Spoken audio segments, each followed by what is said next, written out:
The first bullet screamed past her ear and blew a hole clean through the water barrel. Wood and water exploded into the dusty air. The second one didn't miss. It punched through the stained glass of the chapel, right where the Virgin Mary's face used to be, a place her mother once prayed every single morning. Isadora Herrera hit the ground, the taste of dirt filling her mouth as a third shot ripped splintered wood from the ranch house gate. Then came the sound that always followed, the thunder of hooves, the high, sharp war cries of men who had nothing left to lose. They were back. The Lakota riders weren't striking to kill this time. They never did, not on the first pass. This was a reminder, a message for her father, Don Alio Herrera, written in gunpowder and fear, a message that said his days of stealing land and calling it an inheritance were running out. From behind a broken window, Isadora watched them, wild hair flying, faces painted in symbols of war, feathers dancing in the wind. They held their rifles like they were a part of their own bodies. The wind whipped across the plains, carrying the smell of burning sage and horse sweat right to her. She should have been afraid. She'd been afraid her whole life. But right now, what she felt was just tired. A deep-in-the-bones kind of tired. Not tired of the danger, tired of being the bait in a game she never asked to play. "Inside!" The voice was sharp, angry. Her brother, Captain Rafael Herrera, grabbed her by the wrist, his grip like iron. He yanked her to her feet, pulling her through the doorway just as another bullet cracked the air right where her head had been. He slammed the heavy door shut, plunging the entryway into shadow. Inside the main office, her father was pacing. Don Alio looked like a lion trapped in a cage he'd built himself. A half-empty glass of mezcal sat trembling on his heavy oak desk. His white shirt was dark with sweat clinging to his skin. And on the wall behind him, the portrait of their grandfather stared down at them all. The first thief in their bloodline. The man who'd come to this land with a gun in one hand and a forged deed in the other and called it destiny. "I told you," Raphael spat, his voice shaking with fury. "I told you we needed more rifles." "We don't need more guns," Alio said, his voice dangerously calm. He didn't even look at his son. "We need a treaty." Raphael laughed, a bitter, ugly sound. "A treaty? With men who paint death on their faces and call it a sacred ritual?" That's when Isadora spoke, her voice quiet but cutting through the tension like a knife. "They want us gone," she said, "and maybe they're right." Her father's eyes finally snapped to her. They were full of fire and something else. Shame. He opened his mouth, maybe to yell, maybe to argue, but then he just closed it, turned his back on them both, and poured himself another drink. The silence was louder than the gunshots had been. Outside, the Lakota were already gone. They retreated as fast as they came, disappearing over the ridge into the orange haze of dusk. Another warning delivered, another debt left unpaid, but Isadora knew this warning was different. This was the last one. That night, the solution came, and it felt like a noose being slipped quietly around her throat while she slept. Colonel Esteban Vargas arrived the next morning. His boots were covered in red dust, and he left perfect, bloody-looking prints across the polished entryway floor. He didn't wait to be invited in. He strode right into Don Alio's study and pulled off his riding gloves with a smirk. "Still standing, I see," he said, his voice smooth as poison. "For now," Alio replied, his face grim. "You said you had a solution. Let's hear it." Isadora stood by the wall, trying to make herself invisible. But she knew. She knew this had something to do with her. Vargas didn't even glance her way. He reached into his leather satchel and pulled out a single folded piece of paper. "A proposal," he began. "We have a prisoner, a Lakota. Young, but important. Nephew of the chief, Macpia Luda. Captured him 3 days ago after a raid south of the Niobrara. He's a fighter. A valuable bloodline." Don Alio stiffened. his knuckles white where he gripped the desk. So? Vargas's smile widened. So, we offer the chief something he can't refuse. Not freedom for his nephew, not mercy. He paused, letting the silence hang in the air. A wife. Raphael snorted from the corner. You can't be serious. Oh, I am, Vargas said, his eyes finally landing on Isadora. Cold, calculating eyes. And your sister is the only one who can make this work. Isadora didn't blink. She didn't gasp. She just stood there, a cold certainty settling in her stomach. She'd known this was coming from the moment the stained glass window shattered. She was the price.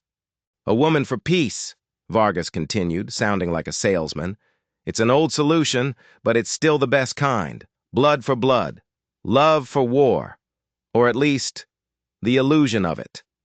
Don Alio finally looked at his daughter, and in his eyes she saw sorrow, yes, but underneath it was resignation. He had already agreed. He had already sold her. Isadora, he started. She held up a hand, silencing him. Don't, she said, her voice shaking just a little. You don't get to say my name right now. Vargas turned his full attention to her. You'll live in his village. You will be a bridge between our peoples. Your presence there could save dozens of lives, perhaps even hundreds. Isadora let out a single sharp laugh. It was a sound of pure disbelief. You're dressing up a cage and calling it a treaty. You'd be honored, Vargas said smoothly, ignoring her. The Lakota revere strong women. You would be treated with the utmost respect. She looked him dead in the eye. And what happens if he says no? Vargas didn't hesitate. Then he dies, he said simply, and the treaty dies with him. That evening, dinner was a funeral. The whole family gathered at the long table under the heavy crystal chandelier that had been imported from Spain. It swung gently in the drafty air as if it could feel the shift in fate. No one spoke. Her mother, Doña Inés, sat clutching her rosary beads, her lips moving in silent prayer. Raphael clenched his jaw so hard Isadora thought his teeth might crack. Her father stared into his untouched plate of food, a coward in his own home. Isadora calmly sipped her water. Then she set the glass down. I always thought, she said, her voice echoing in the silence, that if I ever left this house, it would be because I chose to, because I loved someone, because I had a dream of my own. She looked directly at her father. Not because you needed a daughter-shaped shield. He opened his mouth to speak, to make excuses, but she cut him off. I'll go, she said. The silence that followed was so complete. It was deafening. Her mother gasped, a tiny, wounded sound. No, mija, please. I'll go, Isadora repeated, standing up slowly. Her shadow stretched long across the table, across the silver and the crystal. But don't you dare lie to yourselves about why. This isn't about saving lives. It's about saving land. It's about saving your precious name. Her father couldn't meet her eyes. He just stared at his plate. Raphael shot to his feet, his fists clenched. You don't have to do this.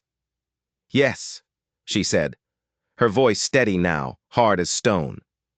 I do, because if I don't, someone else dies. Maybe you, maybe the ranch hands, maybe the children in that village. She looked at her brother, her eyes filled with a sad, cold fire. And I'm not like you, Raphael. I don't want that kind of blood on my hands. She turned and walked out of the room, leaving them all drowning in the heavy, suffocating silence she left behind. Before the sun came up, she was in the stables, saddling her own horse. She had a small bundle of clothes, a pouch of coins, and a small, sharp knife tucked into the leather of her belt. Just in case. Raphael found her there. He walked slower than usual, his uniform perfectly pressed, but his eyes looked tired, old. You're brave, he said quietly. No, she replied, not turning around. I'm angry, but I've decided I can be both at the same time.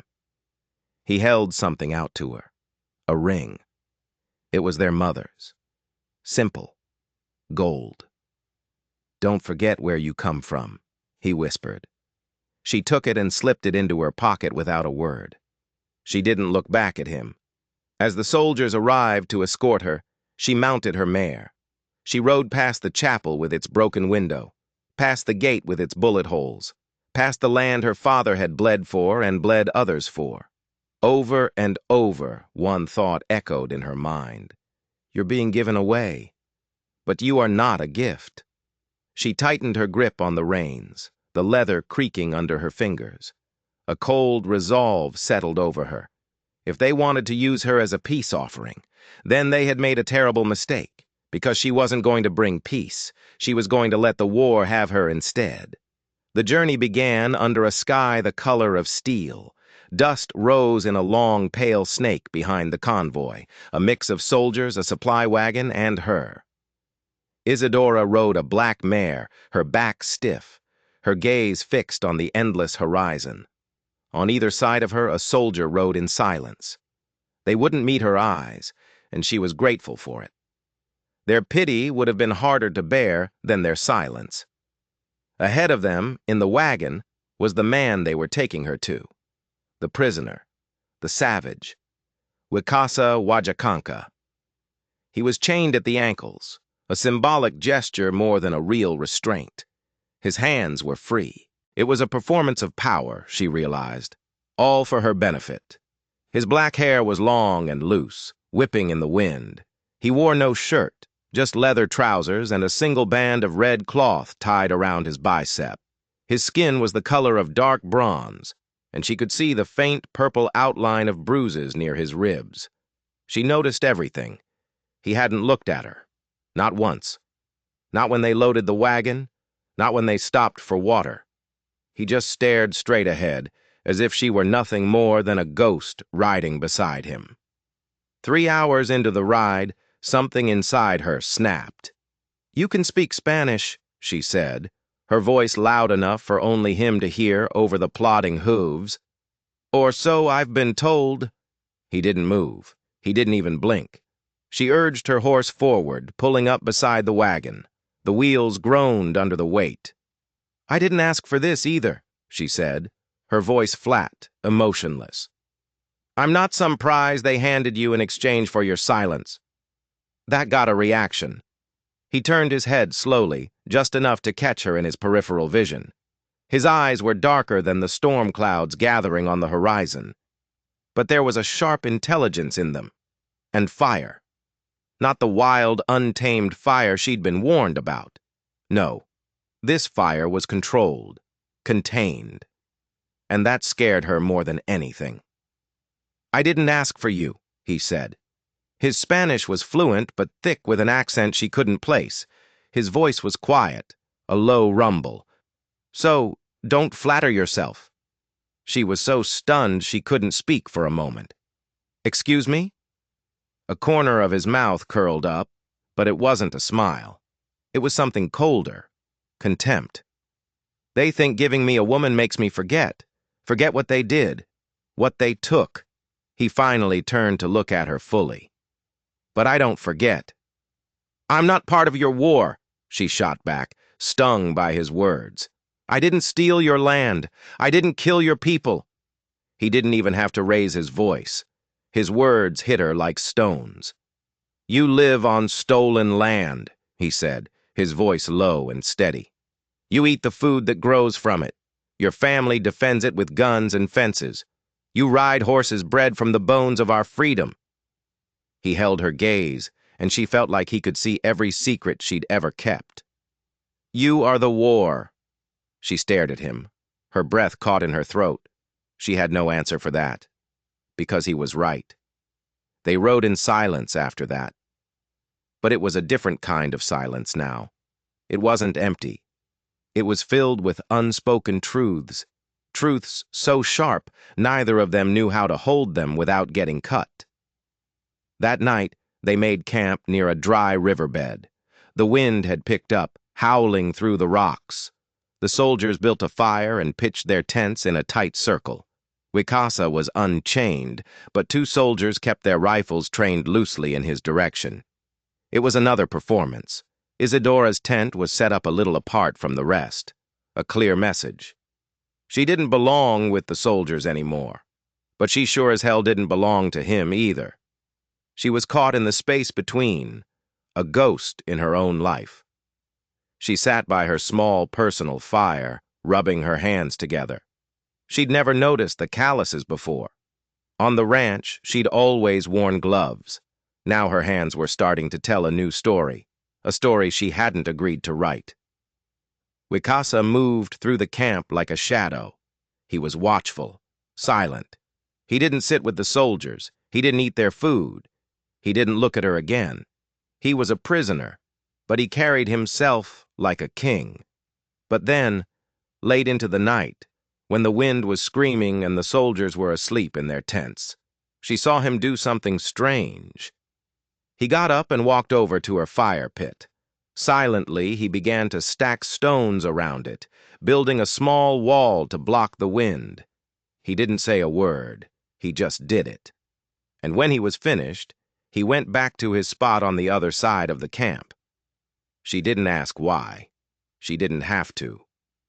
When she woke up the next morning, long before the sun, her fire was still burning, a small, steady flame protected from the raging wind. The second day was colder, the sun a pale, weak disk in a gray sky. They rode through badlands, past strange rock formations that looked like ancient, forgotten watchmen. Isadora found herself watching Wicasa, not out of curiosity anymore. She was trying to read the land through him. When his posture straightened, she tightened her grip on the reins. When he slowed his horse, she scanned the hills, looking for a threat she couldn't see. She didn't know when she'd started to trust his instincts, but it had already happened. Around noon, they stopped in a narrow canyon to water the horses. The soldiers wandered off, leaving her alone with Wicasa. The high canyon walls seemed to press in on them, judging them. She walked to the edge of the stream, the hem of her dress sinking into the mud. "I'm not afraid of you," she said, her own voice surprising her. He didn't answer. He was kneeling by the water, splashing his face. "I don't care what they say about your people," she pushed on. "You bleed like we do.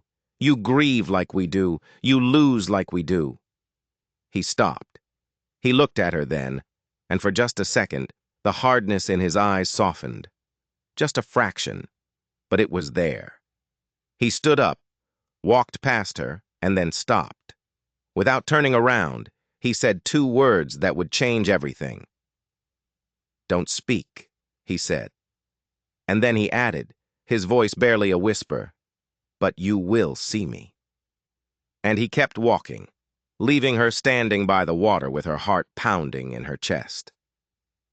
That night she watched him sleep by the main fire. He lay on his back, arms crossed behind his head, his face turned up to the stars as if they were old friends. And she wondered what was waiting for her in his village. Would they hate her?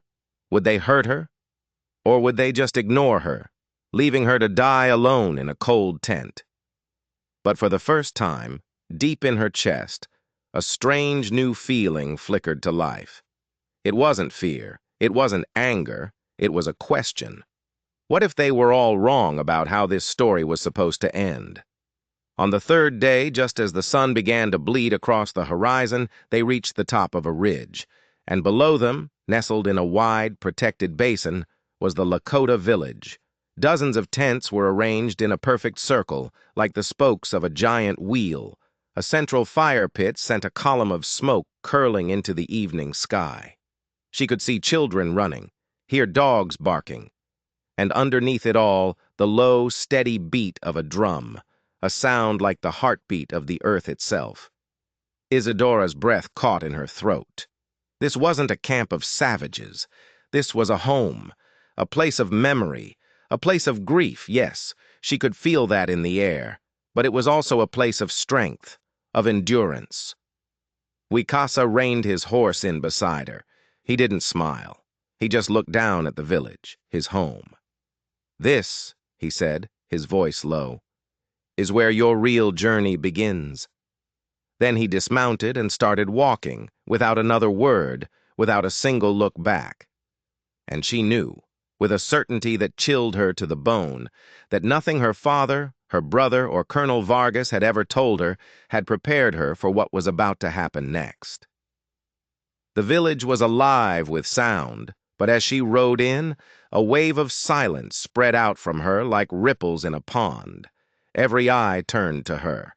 Women stirring pots over open fires stopped, their hands frozen in midair.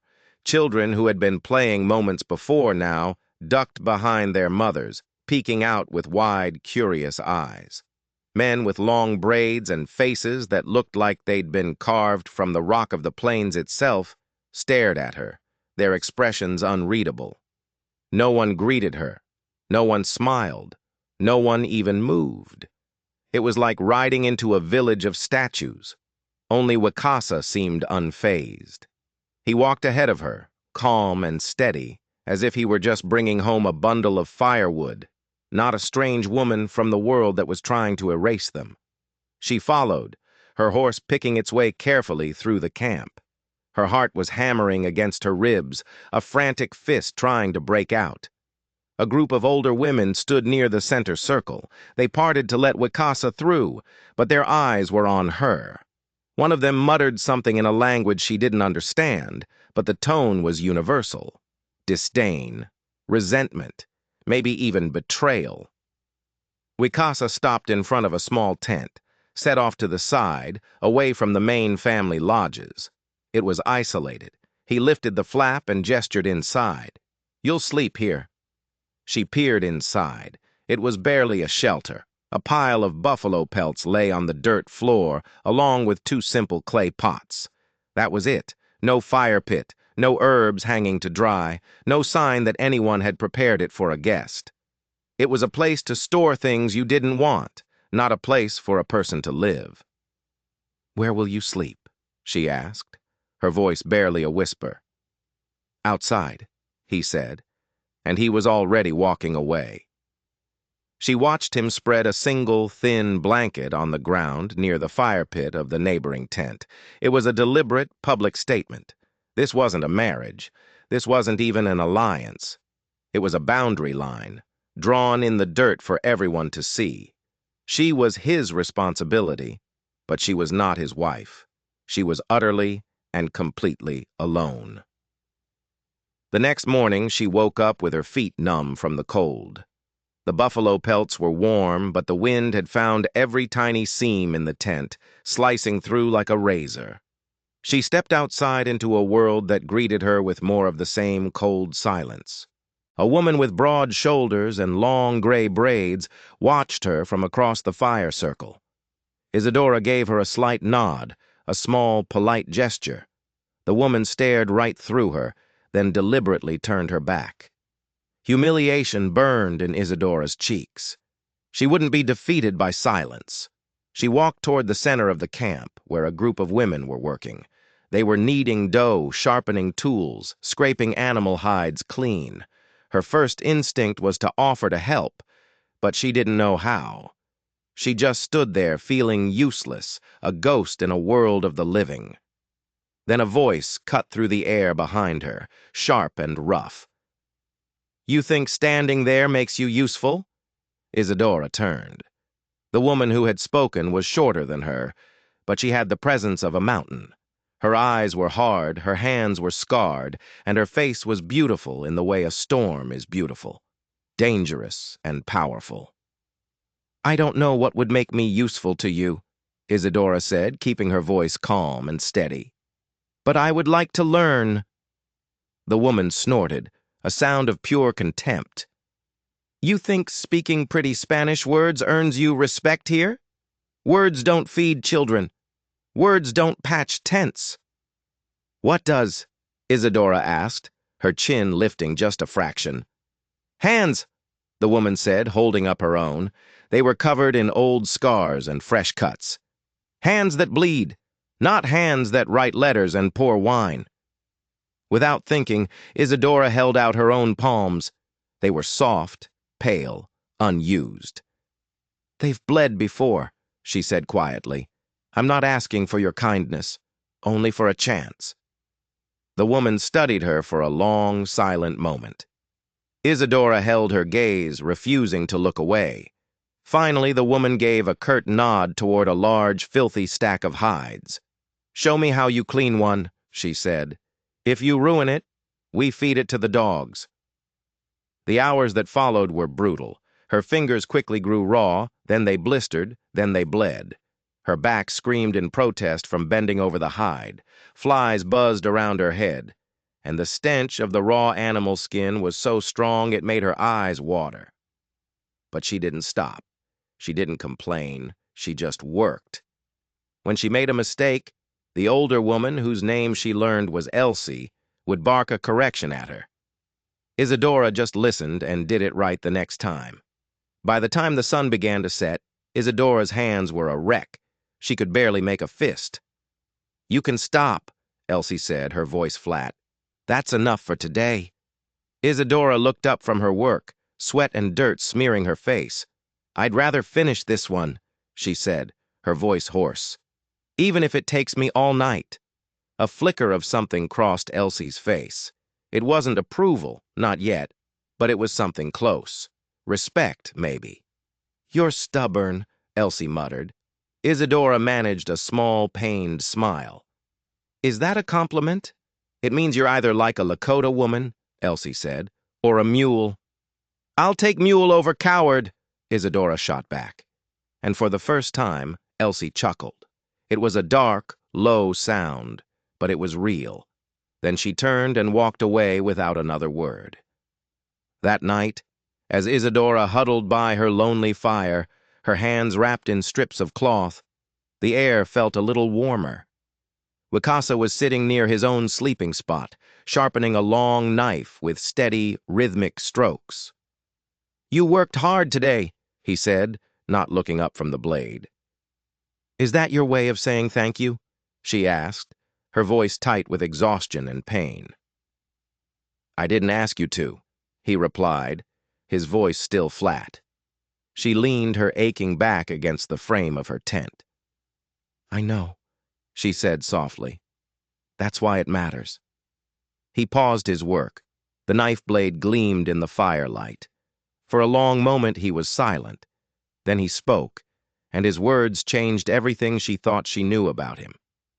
She was my sister, he said, his voice so quiet she had to strain to hear it. The one they killed. When they took me. Isadora didn't know what to say. Condolences felt cheap, empty. So she just stayed silent, letting his words hang in the space between them. They burned our tents, he continued, his voice still low and even, but she could hear the steel underneath it. They shot my horse, and they put a knife in my sister's ribs while she was holding her son. He looked up from the blade then, and his eyes found hers in the darkness. They didn't even ask her name. He held her gaze for a beat longer. Just like no one asked yours. And then he stood up and walked away, leaving her alone with the fire, the pain in her hands, and the terrible weight of his truth. In the days that followed, small things started to change. The children didn't run from her anymore. They would watch her from a distance, their dark eyes curious.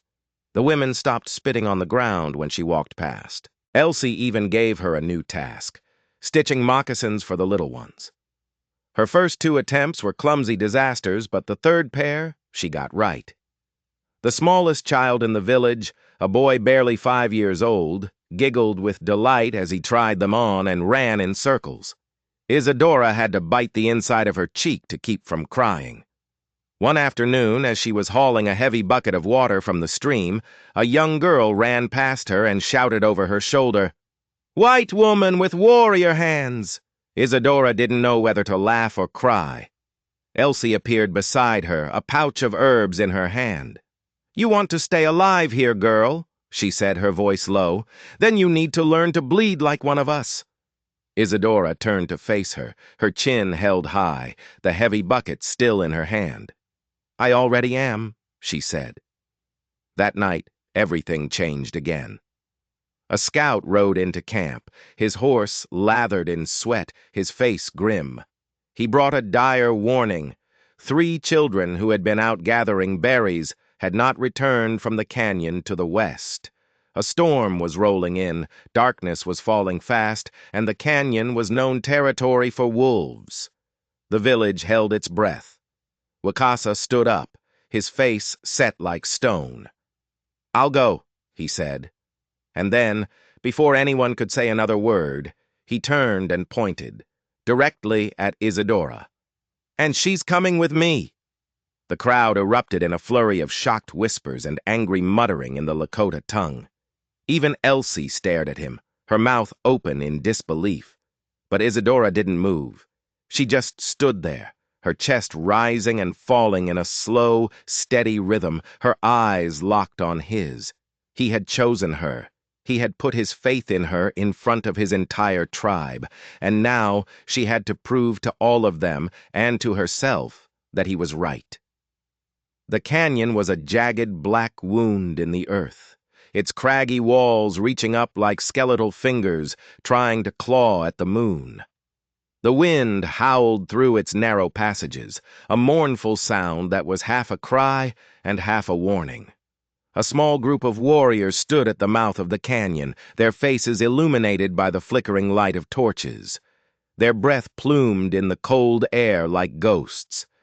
Isadora pulled the shawl Wakasa had given her tighter around her shoulders, trying to still the trembling in her hands. It wasn't the dark that scared her. It was the weight of all those eyes. No one said a word, but she could hear their thoughts as clearly as if they were screaming them. "She doesn't belong here. She's not one of us. She will slow us down. She will get us killed." But Wakasa had spoken, and in this small, defiant world, his word was law. "She has sharp eyes," he had told the council circle, his voice silencing all objections. "And her hands are small. If the children are trapped in a place we cannot reach, she might be the only one who can." It wasn't a compliment. It was cold, hard logic. He was using her as a tool. But it was also the first time he had ever acknowledged her as something more than a burden. And now, standing beside him at the edge of that dark canyon, she understood the true weight of his words. This wasn't just a rescue mission. It was her final test. "Stay close," Wakasa said, his voice a low rumble. He handed her a torch, its flames dancing wildly in the wind. She nodded, her throat too tight to speak, and followed him into the darkness. 2 other warriors came with them. One was lean and moved with a silent grace. They called him Swift Bear. The other was older, broader, with watchful eyes that never seemed to leave her. His name was Red Clay, and he made no secret of his distrust. They moved in single file through the winding rocky pass. The moon disappeared behind the high canyon walls, plunging them into a deeper darkness. A coyote howled somewhere in the distance, a lonely, chilling sound. Then silence. Suddenly, Wakasa stopped. He crouched down, holding his torch close to the ground. "Tracks," he said, his voice barely a whisper. He touched the disturbed dust with a reverence she found surprising, the way a priest might touch a sacred object. "Little ones, bare feet." He pointed deeper into the canyon, where the path narrowed to a thin slit between 2 massive rock faces. They pressed on, moving faster now. 10 minutes felt like an hour. Isadora's arm ached from holding the torch high. Her fingers were numb. Her boots, not made for this kind of terrain, had rubbed blisters on her feet. But she didn't make a sound. She would not give Red Clay a reason to say, "I told you so." And then she heard it. A tiny, faint sound, almost lost in the wind. She froze. "Did you hear that?" Wakasa raised a hand, signaling for silence. They all stopped, listening. There it was again, a whimper, a child's whimper. Swift Bear let out a breath. "Child." Wakasa moved toward the sound, his torch scanning the rock wall. "There." He pointed. Between two huge slabs of stone, there was a dark opening, a crevice no wider than Isadora's shoulders. He knelt down and peered inside. He lowered the torch, and in its flickering light she saw a flash of movement. Tiny, terrified eyes reflecting the flame. 3 children were huddled inside a small, hollowed-out chamber in the rock. The oldest, a boy, had his arms wrapped around 2 younger girls. They were cold and scared, but they were alive. Wicasa tried to squeeze through the opening, but his shoulders were too broad. Too tight, he grunted in frustration. I'll get stuck. His eyes met Isadora's. She didn't wait for him to ask. She stepped forward. Give me the rope, she said. Red Clay immediately stepped in front of her. She's not a warrior, he said to Wicasa. She could get hurt, or worse, she could trap herself in there with them. She is already here, Wicasa said, his voice sharp, final. She gets to decide what risks she is willing to take. Isadora took the rope and began tying it securely around her waist. You don't have to do this, Wicasa said, his voice softer now. She looked him straight in the eye. Yes, she said, I do. And then a small defiant smile touched her lips. Everything in this life is dangerous. At least this time, I get to choose my own danger. She dropped to her knees and began to squeeze herself into the narrow crevice. The rough stone tore at the sleeves of her dress. The torch barely fit, its smoke filling her lungs. Her breath came in shallow, panicked gasps as the space closed in around her. Dirt and pebbles rained down on her face. Her braids snagged on a sharp outcropping of rock, yanking her head back.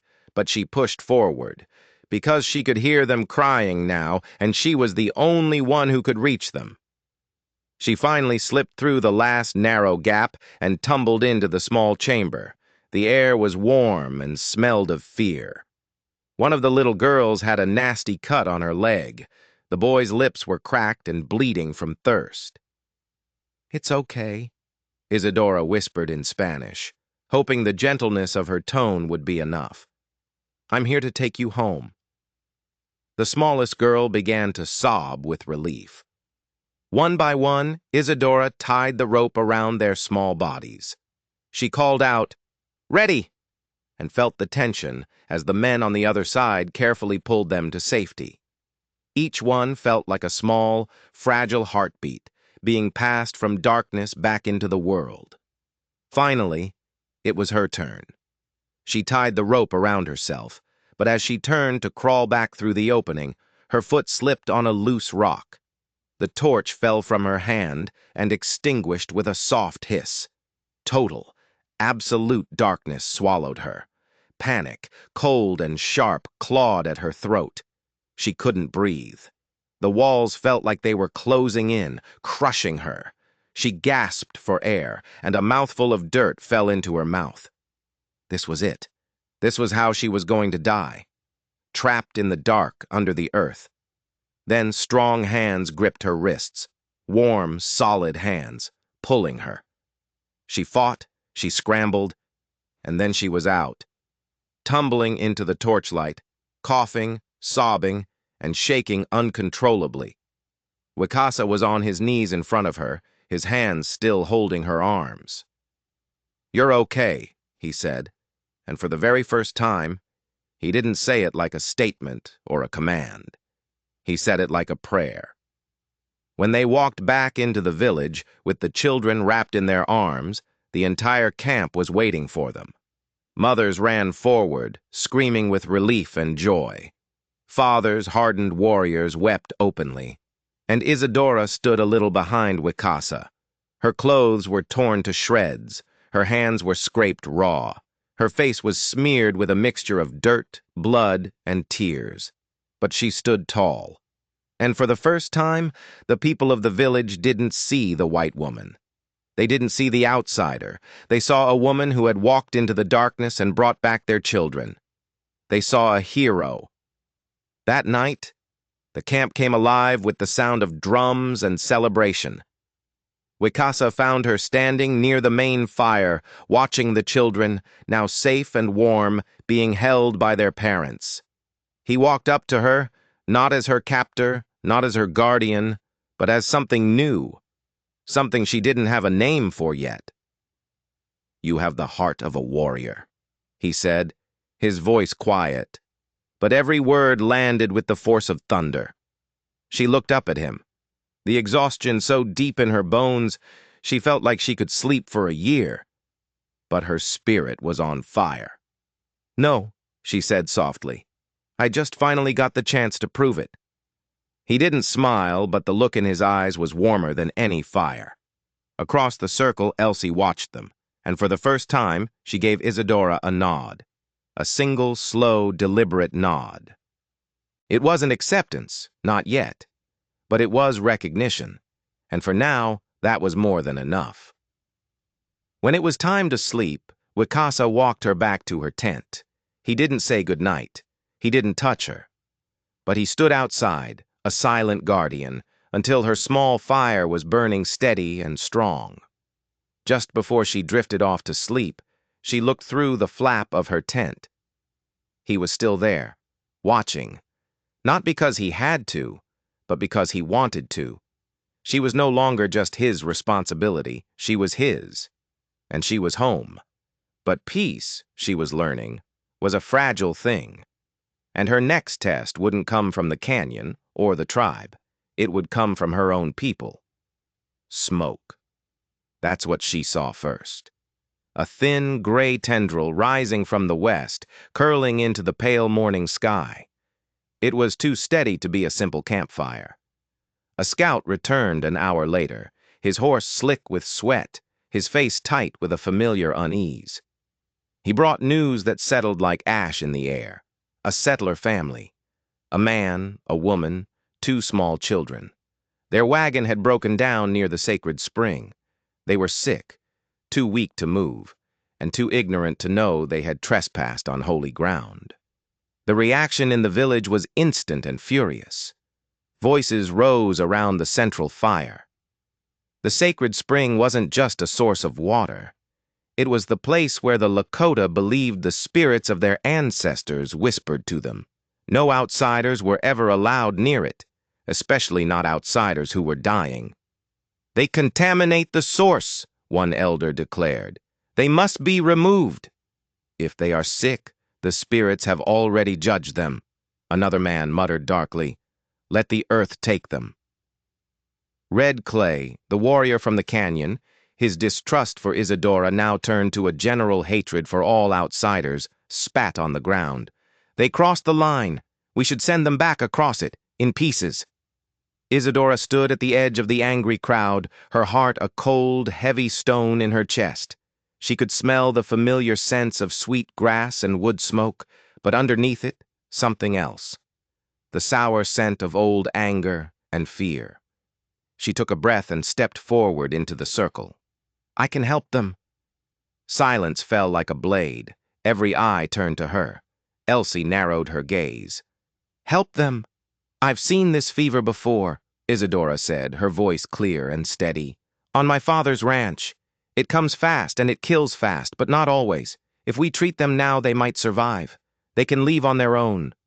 "And what if they don't leave?" Red Clay snarled.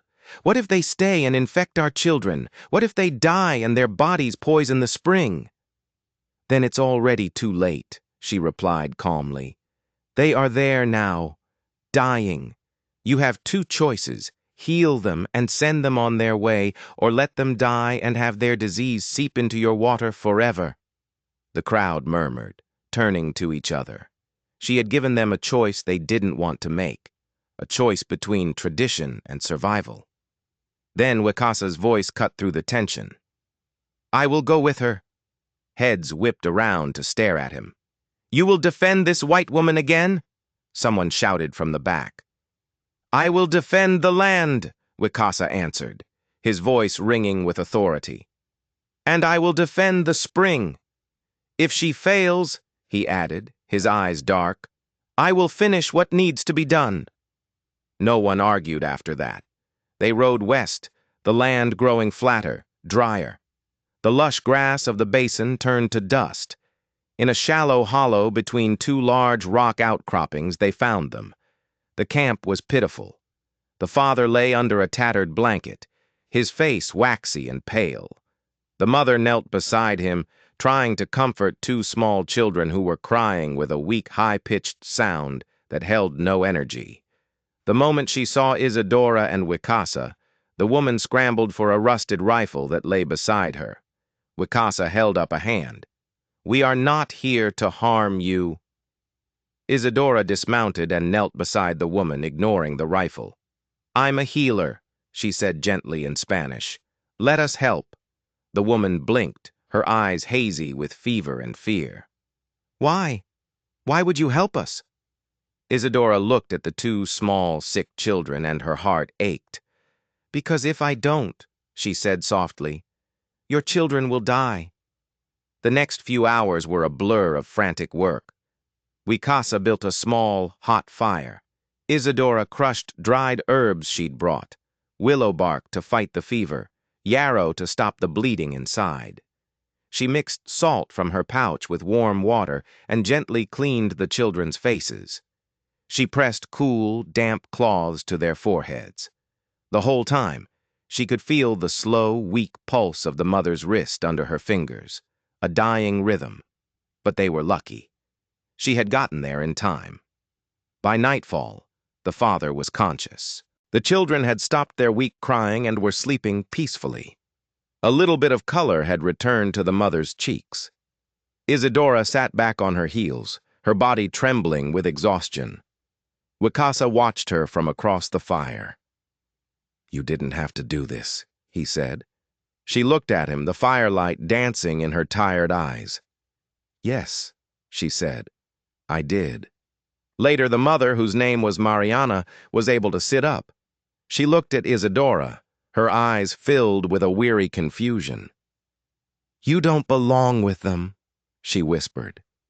Isadora glanced toward the sacred spring, its water bubbling softly in the twilight. "Yes, I do. They'll never truly see you as one of them." "I don't need them to," Isadora said. "I just need to be someone I can live with."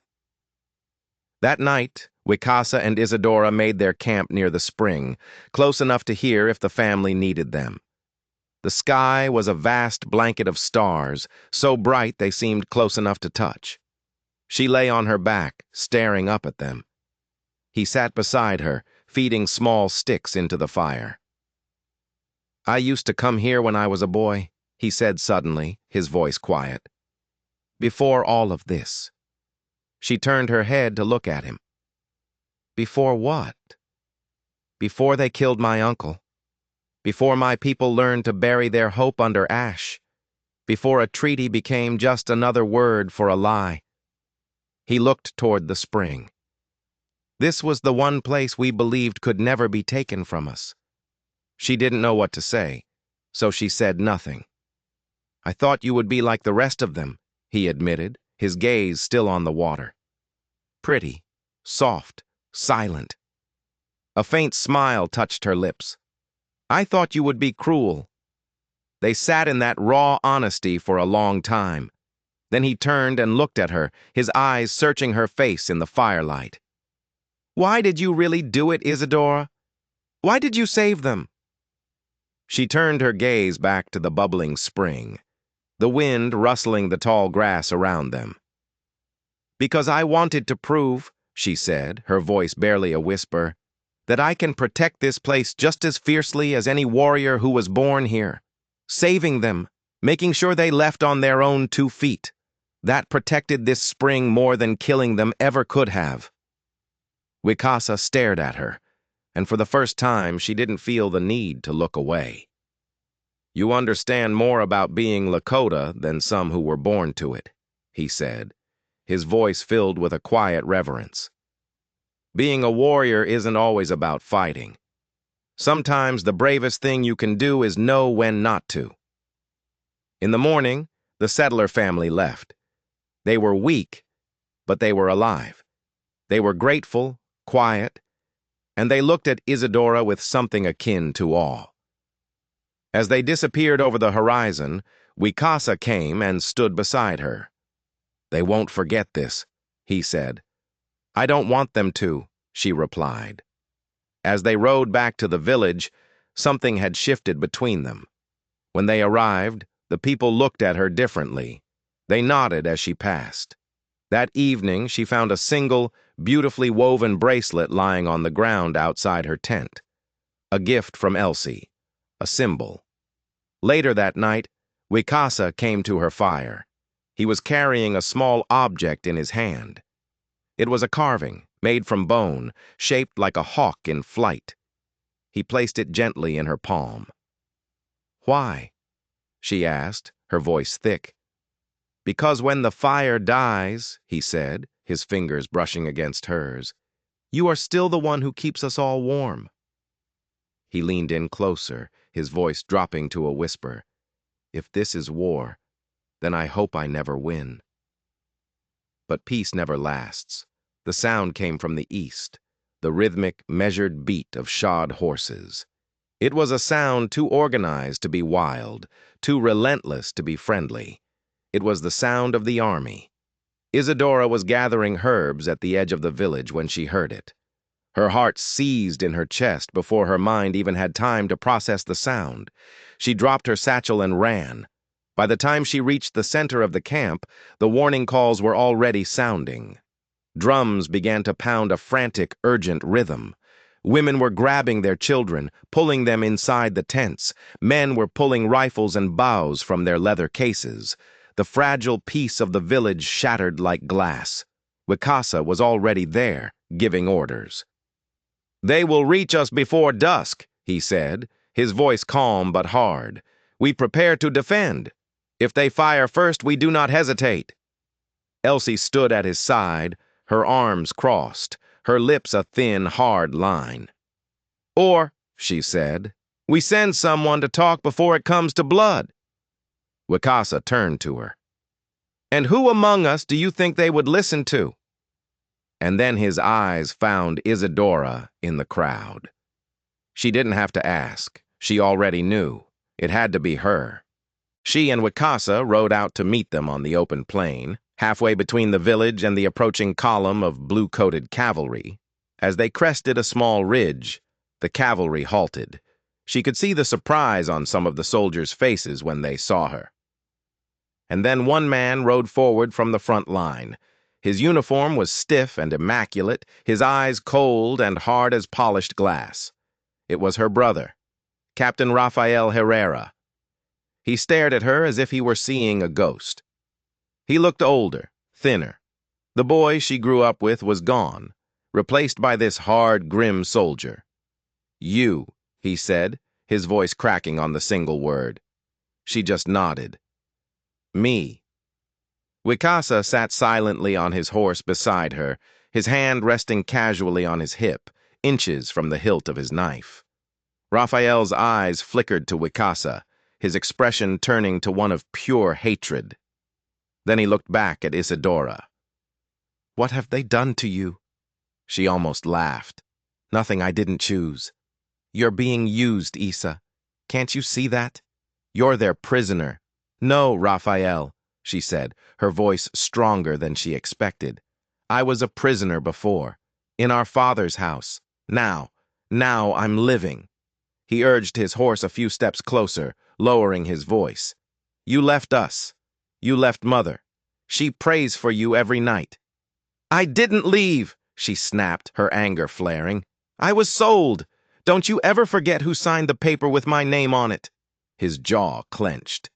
"We came to get you," he said, his voice turning official, cold, "and to deliver a message.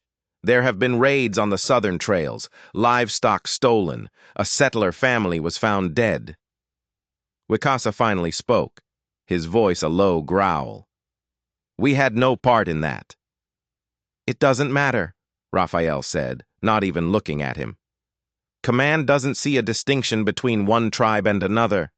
They want all of you pushed north of the river, permanently." "They will fight back," Isadora warned. "Then we will burn them out," her brother replied, his voice devoid of all emotion. Wicasa moved his horse forward a step. If you strike this village, there will be a war you cannot win. There already is a war, Raphael said, his eyes locking with Wicasa's. Then he looked back at Isadora. Bring her back to me. Now. Isadora turned her horse to face him fully, her voice as clear and cold as ice cracking on a winter river. No. Raphael stiffened as if she had struck him. You would betray your own blood? For them? She looked back at the smoke rising from the village, at the home she had fought for, bled for. Then she looked back at her brother. I'm not betraying anyone, Raphael. I'm protecting what I believe in, something none of you ever let me do. Raphael's hand drifted down, hovering just over the pistol at his hip. In a flash, Wicasa's knife was in his hand. Isadora quickly moved her horse between them. No one, she said, her voice ringing with command, pulls a weapon. Not today. The silence stretched, thick with hatred and unspoken threats. Finally, Raphael backed his horse away. 3 days, he said, his voice like stone. That's what the army is giving you. Leave this basin, or we will remove you by force. You stay, and you die with them. He turned his horse to leave. Then he looked back at her one last time, his face a mask of cold fury. And you are no longer a Herrera. Then he was gone, and the plains were silent again. That night the tribal council gathered. The air in the main lodge was thick with tension, fear, and anger. We should leave, one of the elders said, his voice trembling. Take the children and go north. Live to fight another day. Fight? Another warrior shot back. If we run every time they bark, we will lose our roots. This is our land. Elsie turned her sharp eyes on Isadora. You know this army. You know your brother. What will they do? Isadora's voice was low, but no one in the circle had any doubt that she spoke the truth. They will come, she said. They will shoot first, and they will kill anyone who doesn't kneel. A heavy silence filled the lodge. Then Wicasa stood up. We don't kneel, he said. And we don't run, Elsie added. But we also don't throw our people into a massacre out of pride, Isadora said, her voice rising. Not if there's another way. Wicasa met her eyes across the fire. What are you thinking? She looked around at the faces in the circle, her heart pounding in her chest. We send a rider, she said, not with a message of surrender, with a message of truth. We send a rider to the fort, but not to the army. We send him to the telegraph office. We send a message to a newspaper, to a journalist. Elsie scoffed. And you think they will listen to a piece of paper? No, Isadora said. I think they will listen to the truth. We will not fight them. We will not run. We will stand. And we will let the entire world watch what they do to a village of unarmed men, women, and children. Later that night, she sat alone by her fire. Wicasa came and sat beside her, draping a heavy wool blanket over her shoulders. You're shaking, he said. She hadn't even noticed. This is your war now, too, he said quietly. She stared into the flames. It always was, she whispered. I just didn't know which side I was on. He studied her profile in the firelight. Why did you ride out with me today? To meet them? She turned to him, her eyes searching his. And which world do you think I chose? He didn't touch her, but he leaned so close she could feel the warmth of his breath on her skin. This one, he whispered, because it's the only one that's real. As dawn broke, she stood at the edge of the village, staring out across the plains. She could already see a faint cloud of dust rising on the horizon. The army was coming, but this time, she wouldn't be the bait. She wouldn't be the prize, and she wouldn't be the victim. If they come for a fight, she whispered to the wind, we'll give them something they've never seen before. The village moved with a quiet, determined purpose. There was no panic, no frantic rush, just focus. Before the sun was fully up, the children and the elders were sent north, hidden away in a series of caves known only to the Lakota. The women packed what little food and medicine they had. The warriors sharpened their blades, not with bloodlust in their eyes, but with a somber sense of duty. This wasn't a preparation for war. It was a preparation for witness.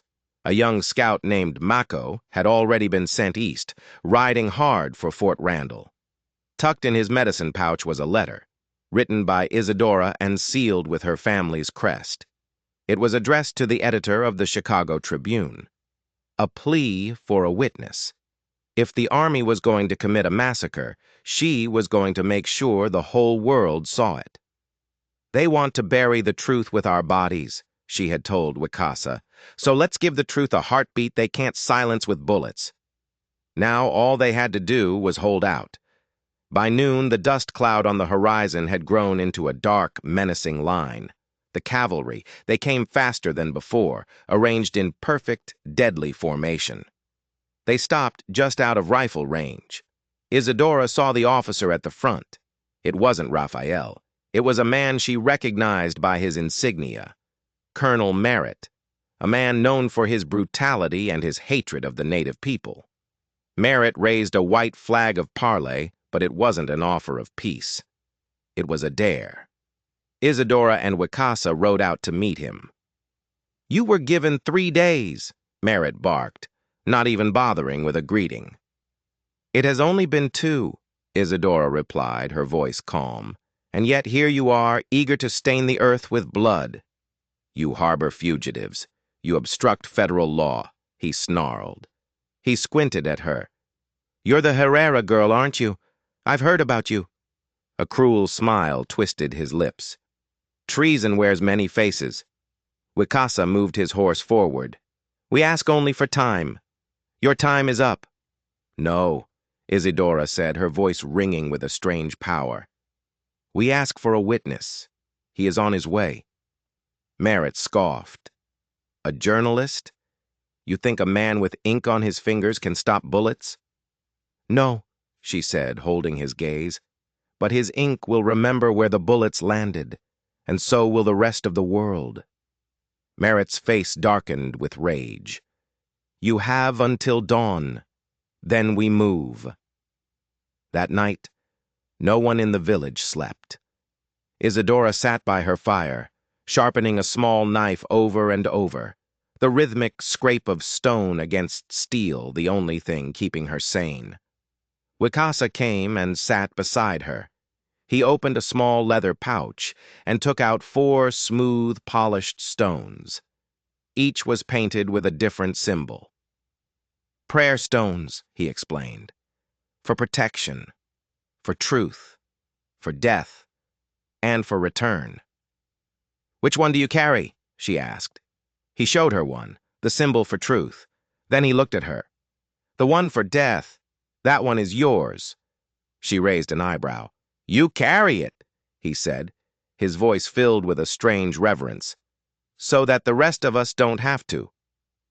The next morning, as the sun began to rise, the cavalry began to move.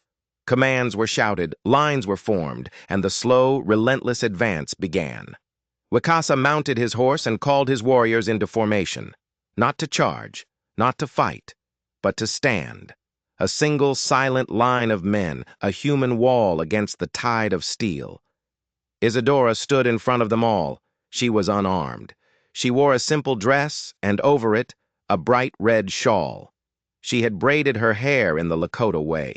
She no longer looked like a woman caught between 2 worlds. She looked like a woman who had built her own. Colonel Merritt raised his arm, about to give the signal to charge. And then a horn blast echoed across the plains. But it didn't come from the cavalry. It came from the west. A single rider was approaching, coming at a full, reckless gallop. It was Mako. He rode right through the Lakota line, his horse nearly collapsing as he slid to a stop in front of Isadora. He held out a crumpled piece of paper. She snatched it from his hand. It was a telegram. The journalist was coming, but he wouldn't arrive until the next day. Too late. She looked at Wicasa, her heart sinking. "They'll come anyway," she whispered. He nodded, his face grim. "Then we make sure what they see can never be denied." Colonel Merritt didn't wait. He gave the signal. The bugles blared, and the cavalry surged forward, a wave of thunder and death. But the Lakota didn't move. They didn't raise their weapons. They didn't run. They just stood there. And in the center of it all, Isadora stood, her red shawl like a splash of blood against the pale grass. And just as the first line of cavalry was about to cross into rifle range, a single shot rang out. It didn't come from the soldiers. It didn't come from the warriors. It came from the west, from the ridge. Everyone froze. A second rider appeared on the ridge, waving a hat in the air. The journalist. He had arrived a day early, and he wasn't alone. Behind him were two other men, civilian observers he must have brought with him from the fort. The cavalry charge faltered. The front lines slowed to a confused trot. Colonel Merritt's hand was frozen in midair. The script had been broken. The world was now watching, and in that one single suspended breath, the war did not come. That night the village was quiet. The army had retreated to a safe distance to wait for new orders. Wakasa came to her side as she stared into the flames of her fire. "You held them," he said, his voice filled with awe. "We all did," she replied. "No," he said. "They looked at you." She shook her head. "They looked at the truth." He reached into his pouch and took out the fourth prayer stone, the one for return. He pressed it into her hand. "We didn't survive because we fought," he whispered. "We survived because you made them look." But dawn brought more than just relief. The journalist, a man named Samuel Bell, stayed. He walked through the village with his leather notebook, his pen scratching furiously. He asked questions the army didn't want answered. He asked about the broken treaties, the stolen land, the murdered families. He asked about the woman in the red shawl, and the story he wrote would change everything. A few days later, Raphael returned. He came alone this time, and unarmed. His uniform was dusty, his face weary. He found her by the spring. "They said you started a war," he said quietly. She looked up at him. "They were wrong. I stopped one." He told her that Colonel Merritt had been recalled, that the article in the Tribune had made it all the way to Washington. People were talking. People were angry. Then he pulled a worn, folded letter from his coat. It was from their mother. "If you are safe, I pray you stay. If you are not, I pray you run. Either way, my daughter, know that I love you." Tears streamed down Isadora's face. "I don't understand your choice, Isa," Raphael said, his own eyes damp. "But for the first time, I respect it." He turned to leave. "If you ever decide to come back." She smiled through her tears. "I am back, Raphael. I'm already home." That night, she walked with Wakasa to the ridge overlooking the village. The stars were out, sharp and bright in the clear night sky. She took his hand, and their fingers intertwined. A perfect fit. "I never thought I would belong anywhere," she said softly. "You don't belong here," he said, and she looked at him, startled. He smiled, a true warm smile that reached his eyes. "You are here, and that has made all the difference." In the weeks and months that followed, things changed. Samuel Bell's article, "The Woman in Red Who Stopped a War," was published across the country. The story of their peaceful defiance spread. Other tribes, facing similar threats, began to do the same. They stood their ground, not with weapons, but with the unshakable power of the truth. It didn't always work. There was more blood, more sorrow, but for the first time, there was also hope. Isadora never left the village. She became a healer, a leader, a bridge between two worlds. She and Wakasa built a life together, a life of peace earned through courage.